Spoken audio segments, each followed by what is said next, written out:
Welcome to Global Insiders Podcast. I am Ryan, the peripatetic one, bringing you information about opportunities relating to jobs, traveling, and any information that can elevate you to your rightful place in this thing called life. You can find more information and how-to methods on globalinsidersgroup.com. That is insiders with an S. And here is today's show.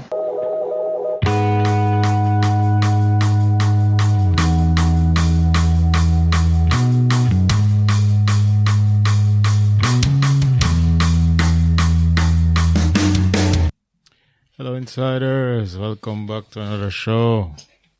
Today, I will be talking about the top podcasts in the world, fake news, Farmville, and Google Maps improvements.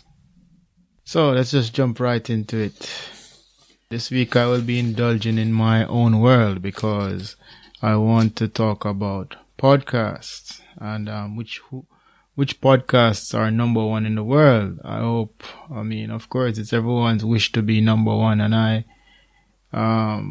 would definitely love to be number one. But today I'm going to look at the top 20 countries, and we'll tell you who is the big honcho on the block.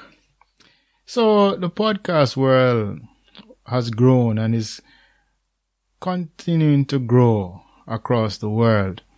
And this is especially true for the Spotify platform. Spotify is investing, and they're trying to make a huge play in the podcast world. If you haven't heard, this year they have made a deal with Joe Rogan, and Joe Rogan has the number one podcast in the world. And what has happened is that Joe's podcast it was acquired for over $100 million. So as you will see, there's some money in podcasting, and it's not too late. It's getting a bit crowded, but nowhere near as crowded as it is going to be in the future. So it's still space for you to get in, So I'll talk about that even more.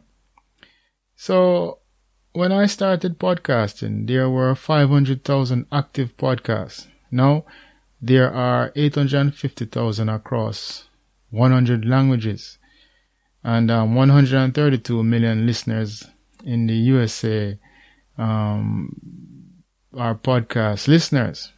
So this is expected to grow to even greater numbers in 2022. So let's see who the people at the top. So of course, only some countries are listed, and if you listen to this podcast, you'll know that we're usually Western focused for the most part, and for the reason that these economies are still the ones that are really open to people, and they are the ones that really help to create wealth, or not wealth only, but help to employ persons from all over the world. And Global Insiders has always been about that. It's always been about trying to get people into places where they can be employed or they can get opportunities. So without further ado, let's go. So number one is Canada. And in Canada, the Joe Rogan Experience is number one. In France, Chooses a Savior podcast is number one. In the UK, the Michelle Obama podcast is number one. In Germany, the Jemischetz Hack is number one. I'm hoping my German was okay there, but yes, that's number one. In Italy, Blue Note is number one. And in the US, Michelle Obama podcast is number one. In Japan, Cameo. In Australia, From the Newsroom. In India, the Michelle Obama podcast again. In Ireland, the Joe Rogan Experience. In Mexico, Leyendas Leyenderes. I hope my Spanish is okay. And in New Zealand, it's Joe again. Argentina, Concha podcast is number 1. In Austria, the Verberichin is number 1.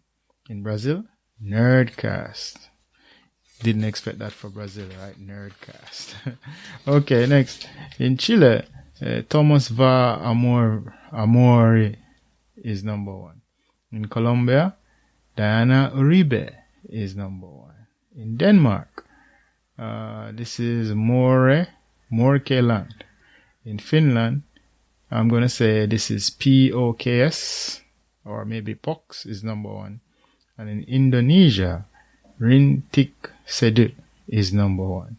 So it should be noted that the interview conversational format has been the most successful around the world so far. So those are the type of podcasts that will usually show up ones where persons come on the show and interview. And to be honest, my most popular shows are the ones where people come on the show and I interview them. Those are the ones I enjoy the most too, because I get to learn and I get to have fun doing the show when I do that. So, yes. The styles, however, may vary, and the market is saying that new styles are also accepted and are being accepted in a good way. So they are becoming popular, just like the interview conversational type podcasts. And there's also note of the health and wellness and current affairs areas also becoming more popular. The two major things to note also, big media is coming into the space. So as I said at the start, the opportunity is still there to do a podcast, but it is dwindling. If it's all about timing also, because let's say you started a podcast, but you didn't have all the right equipment or any knowledge. If you had done this maybe 5 years ago, maybe the space would have accepted you. But now we are talking about clean equipment, good topics, good having an audience. You need to create an audience. So that is it for creating a podcast. You need an audience. Without an audience, it can be very boring and tiring doing a podcast. Okay. Next, the space isn't covered, as I said. If you think about YouTube, the quality must improve, but there will be players. And if you get the topic right, the quality doesn't even have to be the best, but it must be up to par. At least try to get up to par. So, in 2015, ad revenue in the podcast industry was 69 million. But this is expected to reach 1 billion in 2021. An increase with the years. So look at that. That's a huge shift. 69 million to 1 billion. And as I said before, Joe Rogan got 100 million. So, hey, that is what is going on. There's another guy who was on Spotify who was asking for Joe Budden. He was asking for, well, it's alleged that he was asking for 270 million because he has had one of the most, if not the most popular podcast on the Spotify platform. So he's saying he wanted his payday too. So that is what's going on with podcasts. To my surprise though, podcast listening is mostly done by millennials and Gen Zs, not X, but Zs, with up to 49% of the listeners being from those cohorts. Gen X, with 31% of the listenership, is the second largest. And that surprises me because I would think older persons, yes, they might not know how to access the podcast because of the technology. But even so, they are really low down in terms of on the list because they're like 12% podcast listeners. So I think there's space for growth there, and maybe they don't have topics too that are of interest to them. So it's interesting. I was very surprised to know that Gen Zs and millennials are the ones who are really listening to podcasts. So very interesting one right there. In Vox, there was a story about information, fake news again, but this time it's about how informed are you. Are you informed or misinformed? So, during this time, especially, the election time, look out for links that may lead you down the wrong path. Even, images or memes can get you, to read fake news and so forth. So be careful of that. And simply put, social media hasn't come to grips with misinformation. You can go to AP fact check to check whether the information is worth the keystrokes or not. Fake news is basically ubiquitous. I mean, we can't escape it. And yes, we have seen places like Yahoo turn off their comments, and that is a good thing to an extent. I miss the comments because I used to enjoy reading Yahoo comments just to get a feel of what people are thinking about a story. But at the same time, when you think about how the supercomputers are doing, they're training on the algorithms, and they're training on data. I mean, I think it's good because you don't want your computers to be training on that type of vicious type of data. So, yes, I'm a bit half and half about it because I do miss the comments, but at the same time, I think it makes the world a little bit safer. Even if it's not by much, it's still a little bit safer. So avoid suspicious looking websites and try to avoid desperate sensationalized titles. So these titles that, yes, I mean, sensationalization will always be here, but some titles are very salacious. They go all the way in. So you have to try to avoid those because right away they're just out to get eyeballs. The best thing you can do is use common sense. If it seems too wild, hold on and wait until it goes mainstream. So yes, many persons might not like mainstream because they're saying they're a sellout. But at the same time, mainstream media keeps you fearless. Yes, they might be controlling us, but at the same time, they're not sending us on a wild chase that will send our minds going crazy. So that is a good thing. Now, let's go back to the past. Farmville, anyone? There's a time when I tried to avoid social media, especially Facebook. And because of that, I missed the Zynga moment. And this was basically the monster hit Farmville. And in 2009, this was all the craze. But I tried my best to avoid social media at that point in my life. And now it is 2020, and this lovely work, this chapter, is coming to an end. They are basically shutting it down. Can you believe that? Yes. Well, players have until December 31st to enjoy the game. The close is not all Zynga's fault, but it is due to the platform that it was built on. So they basically built it on Adobe Flash. And they're saying that Adobe Flash has a lot of security issues, especially in 2020. But I don't know how many of you have realized that Internet Explorer is now down, and you're basically expected to use Chrome. And there's also a message for this month where if you're using Microsoft Office, you should change over to another one. I mean, I'm yet to move over, and I'm wondering what this is all about. But yes, it's just, I guess these technologies are a bit old, so they have to upgrade and use them for something else. So for those of you who are too young to know this game, know this game, just know that this game made Facebook and Zynga a ton of money, and it made Facebook really popular. I mean, I think Facebook owes Zynga something, because I mean, a lot of persons went onto Facebook just to play this game, and they played for hours at a time. So, I mean, it's one of those things. So I might even say it was their first money maker, and at its height, it had 73 million users.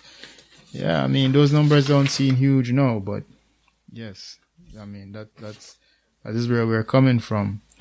So next, can your house turn against you? And this is a short story, but or a short piece, but what they're saying is that ransomware can hack your utensils and home devices for that you use in a kitchen, like a coffee maker and so forth. So the thing to do is make sure that if you have one of those type of device, those smart device, what you need to do is make sure that you check online to see if those device, if your device was hacked or if something went wrong with it, because from time to time there is a glitch. And just to even take it to another level, recently I got a letter from the car company saying that I need to take in my car to specific garage to check it, because there is a factory glitch with the car that they need to fix.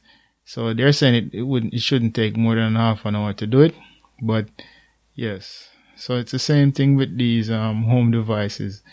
Yeah, the bad guys are thinking how to hack them and how to get into them and do whatever they want to do, and that is the situation with that. You need to research and to investigate whether the device you have in your house has been hacked before or is having some vulnerability issues. So that's something to look into. And the last one for today is Google Maps, right? And they're talking about augmented reality. So Google has updated Maps, and they have added augmented reality capabilities to it. This is following up with last year's addition of Live View. So Google is doing big things. I mean, Google is a company. Jeff Bezos says he fears, they are the whale in the pond or the ocean, and you really have to watch out for them. In fact, just in case you forgot, augmented reality is the integration of digital information with the user's environment in real time. So augmented reality differs from virtual in that it is using real environment instead of a made up one. So with virtual reality, you can create anything that you want to create. If you want to create your own space, you can. But with augmented reality, it's adding technology onto things that don't have any technology on it, so to speak. So this is good for maps, I think, because what will happen, smartphone, and you're using the Google Maps. What will happen is that you'll get indications. Okay, turn here, turn there. But in addition to that, it's like real time. I mean, yes, you have now you can do it with you can see your position, and yes, you can get the voice messages saying turn here and turn here. But I'm figuring more now, it's smarter, where you can say, okay, that's a stop sign. It's a better experience, and I am looking forward to it. And I think this now gives reason for Google to create a glass to go with their with the technology that they have for the smartphone. So I'm looking forward to seeing a cool eyewear out that I can use with my phone. And I'm ready for it. I'm ready to sign up for that. So, I mean, it's exciting times. Next week, I'll definitely be talking about the major companies that dominate the internet space, or what happens on your internet each minute that you go on, or each second rather. So cybersecurity jobs on Monster.com stands at 19,338. So as usual, keep studying, keep practicing, and keep moving. Thanks for listening today. I hope you are inspired. You can find more helpful and motivational material at globalinsidersgroup.com. That is, insiders with an S. You can also keep in touch at Global Insiders on Instagram. See you next time, but remember, you can be your own superhero. Bye.